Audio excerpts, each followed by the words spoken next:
environnementale.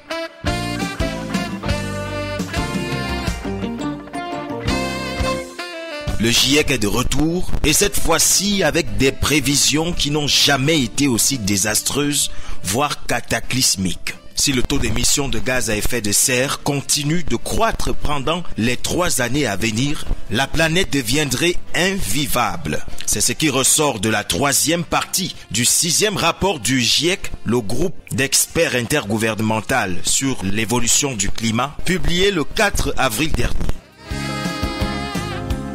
Environnemental, Boris Ngounou. Dans le 3e volet de leur 6e rapport sur les changements climatiques, les experts de l'ONU sur le climat donnent surtout des solutions à prendre pour faire plafonner les émissions de CO2 dans l'atmosphère d'ici à 2025. Ce n'est qu'à cette condition que les humains pourront limiter le réchauffement de la planète à 1,5 degré Celsius d'ici à 2100, conformément à l'accord de Paris signé en 2015. Un défi pour lequel la contribution de l'Afrique est plus que jamais attendue, elle qui regorge désormais le plus grand poumon forestier de la planète, la forêt du bassin du Congo. Et sur cette contribution attendue de l'Afrique, nous aurons l'avis de Younoussa Bossouka, responsable du programme Eau et Climat à l'ONG African Center for Advocacy. Mesdames et messieurs, chers auditeurs, chers internautes, bienvenue dans Environnemental. Environnemental, le plus grand magazine radiophonique de contribution à la protection de l'environnement. Environnemental, préservé aujourd'hui pour ceux de demain, ce que nous avons reçu de ceux qui ont vécu. C'est maintenant ou jamais. Il faut prendre et appliquer des mesures radicales face à l'urgence climatique. Selon le groupe d'experts intergouvernemental sur l'évolution du climat, GIEC en abrégé, l'humanité n'a plus que 3 ans pour agir afin de conserver un monde vivable. Il s'agit notamment de stopper la croissance du taux d'émission de gaz à effet de serre à travers le monde.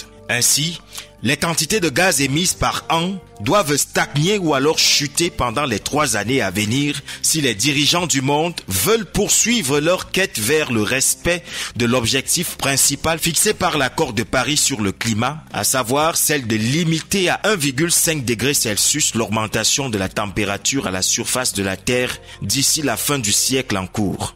Pour agir dans ce délai, un délai très court, les experts recommandent d'éliminer progressivement et de manière plus ambitieuse les combustibles fossiles, le pétrole en l'occurrence, qui est responsable des 2/3 des émissions de carbone qui réchauffent la planète depuis 1850. Entre autres solutions proposées dans le rapport de plus de 3000 pages, on note l'arrêt de la déforestation, la protection de la biodiversité, l'efficacité énergétique des bâtiments ainsi que l'électrification des transports.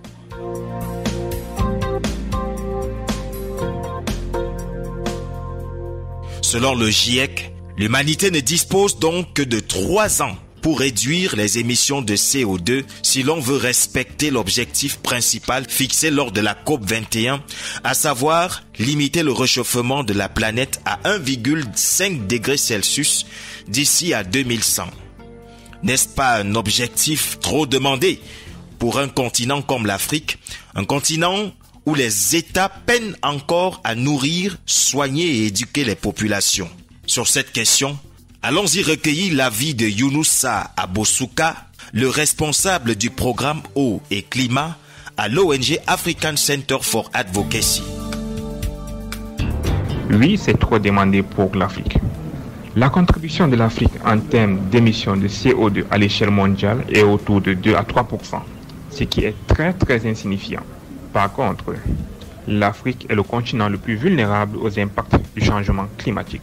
Elle connaît déjà des augmentations de température d'environ 0,7 degrés sur une grande partie du continent, avec des conséquences énormes, notamment la rareté des ressources en eau, les inondations et la famine. En plus de cela, on peut noter également des maladies hydriques qui se répandent sur l'étendue du continent.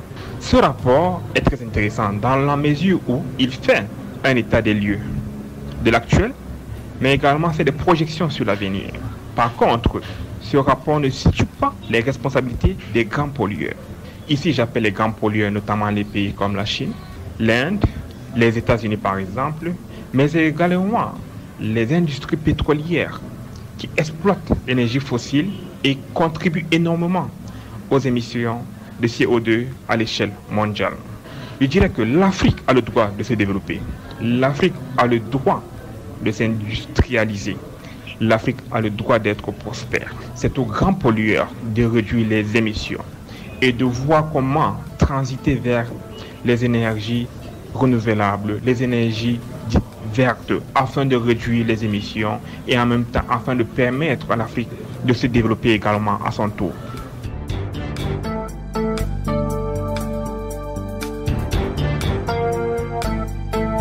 Cela dit, dans quelle mesure l'Afrique pourra-t-elle contribuer au respect de la recommandation que vient de donner le GIEC, à savoir 3 ans pour faire plafonner les émissions de gaz à effet de serre à travers la planète? Younoussa Abosouka, une fois de plus. L'Afrique ne peut pas de manière unilatérale contribuer au respect des recommandations du GIEC. Il faut une coopération bilatérale ou multilatérale avec les pays développés ou industrialisés. Ceci va contribuer à un transfert de technologie pour permettre à l'Afrique de migrer de sa dépendance des énergies fossiles vers des énergies dites vertes, tout en maintenant ses ambitions d'être prospère et industrialisée.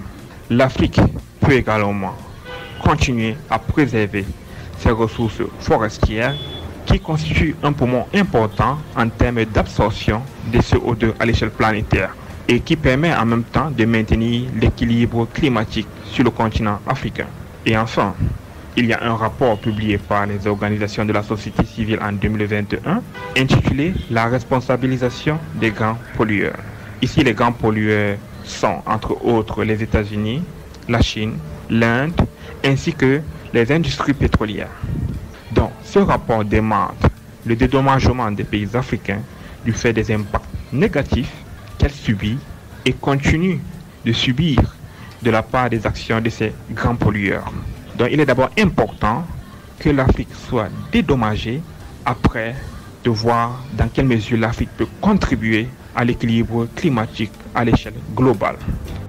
C'était donc là les explications de Younoussa Abosouka, le responsable programme eau et climat à l'ONG African Center for Advocacy.